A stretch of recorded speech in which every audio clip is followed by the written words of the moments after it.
Sugar Babes, Hole in the Head.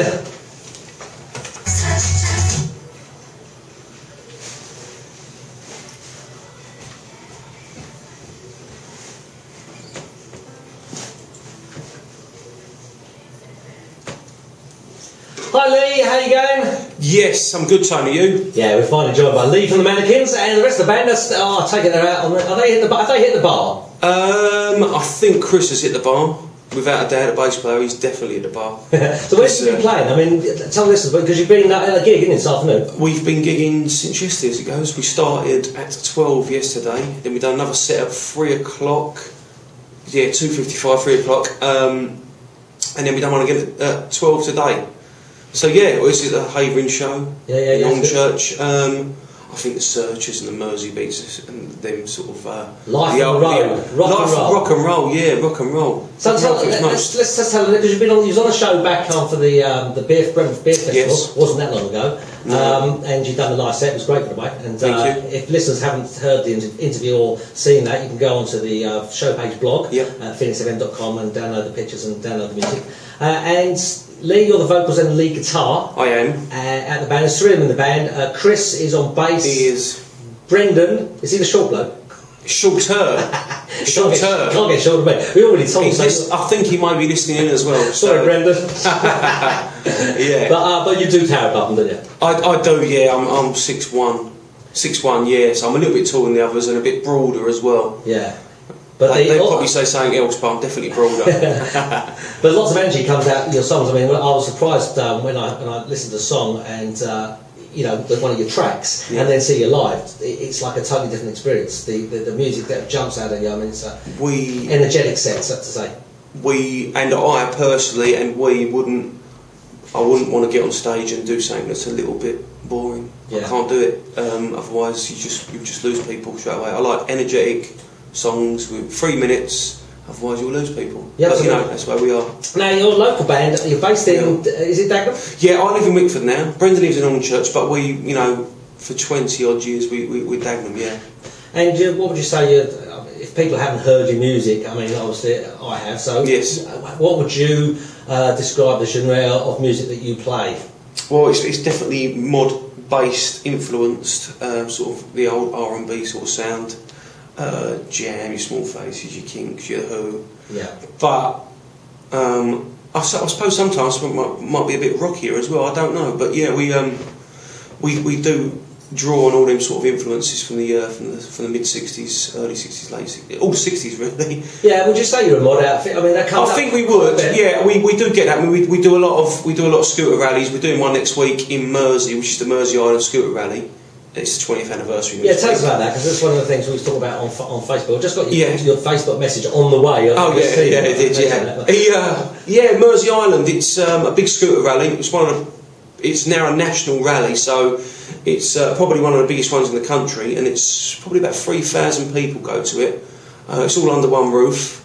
It's some great bands on. We're on with Dodgy again. Yeah. And another band called Springtime Cavalry. I don't know much about it, but I've heard a bit. And they're cool, Yeah. But I like to think that we could hold our own, and we probably will. And I think that we've got a lot of fan base at the moment, and a lot of people waiting to hear our stuff. Yeah. So, and I mean, looking at the press and what I've seen, locally, but I suppose more of an Essex thing for me, from what I've seen. That type style or era of music seems to be making a comeback. There's a Brentford Scooter Club, I know for a fact. Massive, yeah. Brentford Scooter Club now got over 60 odd members. Since, I don't know, only a few months or whatever it's been. I think basically from the Bradley Wiggins thing, maybe. Yes. There's a new sort of uprising in a way. I think kids may be bored.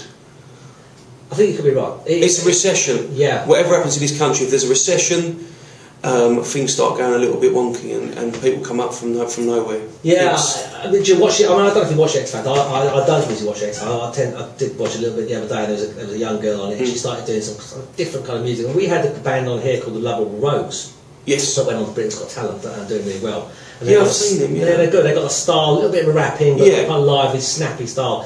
And it's got thousands of download hits, and at the moment they've been signed to Psycho, so they're going to be making a record. But people are looking for newer stuff. I think you're right. They are bored of the the little mixes and that style of maybe playing music. I think yesterday we watched a fellow on After Us. No names being mentioned, but he came on. It was a bit Tiny Temperish, you know, this sort of. And I looked and I sort of thought, God, you know, he's obviously good in what he does, but do you need another one? There must be thousands of them out there trying their best, which is, you know, all due respect and whatever, but you've got to be something completely different to sort of break any sort of market nowadays. Yeah, I think it's with the X Factor and the other shows available now, and the modern technology to a certain extent, because you can download a track without vocals, it's quite easy to get tracks without vocals. You can buy mics that you can sing into, change of voice, and it's quite easy from a young age to get into that. Whereas years ago, you couldn't do that. You had to play an instrument, and that was it. Yeah. Well, funny enough, I was talking to someone yesterday. I can't remember who it was. One of the fellas at the Avon show. He was saying that there's a lot of venues at the moment, especially in Essex, who are trying to get together, because back in the day, obviously, venues are trying to. It's like being in a shop. I don't know. Oh, you're going to try and do better than that venue, instead of them working together as venues throughout the whole thing and getting a real good network and circuit of bands going about. They seem to have there's a gap between them, and there's a barrier. So that I think they need to talk more within the venue, so that you get a good rapport. You get loads of people going down to these places. Yeah. You know, instead of oh, this is my venue, I don't want you going down that venue. Let's get everyone together. And make some real good nights down there, you know.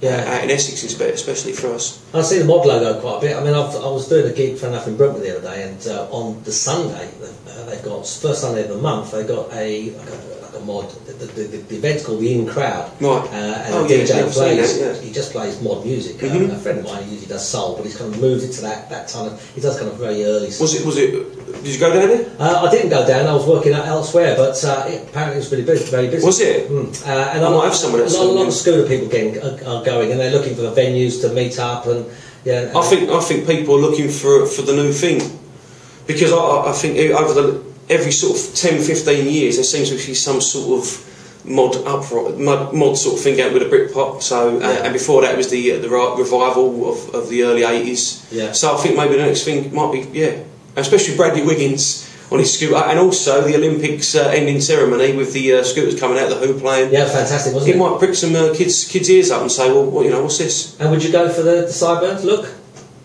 Nah, not that bushy. Look a bit strange, isn't it? Yeah. Oh, so you've got to do a track. Go on. What track are you going to do first? I'm going to sing a song called, it's one of our new tracks, it goes, called Sleep Inside the Moon, inspired by my son as it goes. Lovely, take it away. Yeah, okay, no problem. I've got a ladder, I'm gonna climb up, I'm gonna sleep inside the moon with my brother. I've got a ladder, I'm gonna climb up, I'm gonna sleep inside the moon with my brother. And we can build our dreams together. Sat down and played two fools together. And now we fall apart. No longer have the heart. No longer did we play the songs or play the beat. No more riding round the same sea. I've got a ladder. I'm gonna climb up, I'm gonna sleep inside the moon with my brother. You married her from down the news box,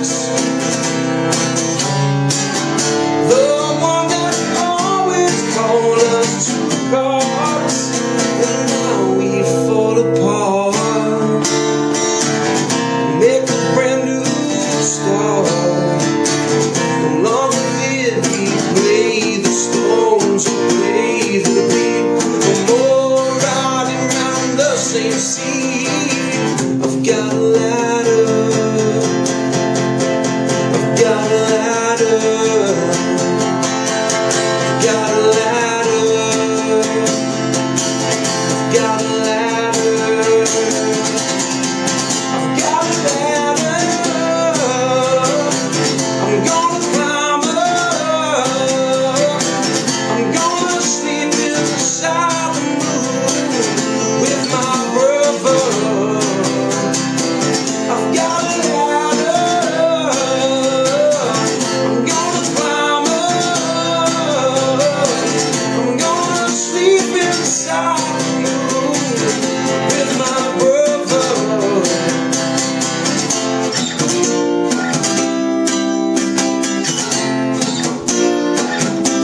Fantastic, mate. Fantastic. Mate. Thank you. I love that track, and that is that's a very new track. It's a very new track, yeah. We're just sort of playing about with it at the moment within our set, and it went down quite well today. And is that obviously the acoustic version? Is it much different to the live? I tell you what, we sort of we thought about it, and it sounds very much like the last "There She Goes." So it was we sort of went for that sort of sound, and it came out quite well. Obviously with our own sort of take on it, our own little spin on it. But yeah, it's gone quite well. Yeah. So we're going to keep cracking on with it. We've got a couple more tunes, and we've got an EP hopefully being sort of done soonish. Is that something you have to fund yourself, or we do, yeah. But you know, it's a lot cheaper than it used to be, but it's not a bottomless pit there, isn't it? Well, we are a live band really, so we're not going to go in for the full, you know, we'll do loads of tracks and loads of layers. It's just we'll be in a room, we'll play because we're as tight as I've got the tightest wallet. Yeah, no, the tightest rhythm section in the world. They are fantastic. Yeah. Really are good. So I mean, we can get in a studio, we can get in a room, we'll do anything. Yeah. We'll sound as good on the CD as we do live. And who's writing stuff? Is it a band effort or? Over the past, over the years, I've wrote stuff, but Chris done a bit on his own anyway before we got back together. But we've last few songs on that we've been in the studio rehearsing, and we've just come up with stuff. So it's been a bit of a band effort really, which is great. Some people just write songs quite straight off. I mean, I've not really tried. I play a little bit of guitar, but if I'm at home singing with my guitar, I tend to do all the usual acey stuff, easy peasy stuff and chords. But I couldn't.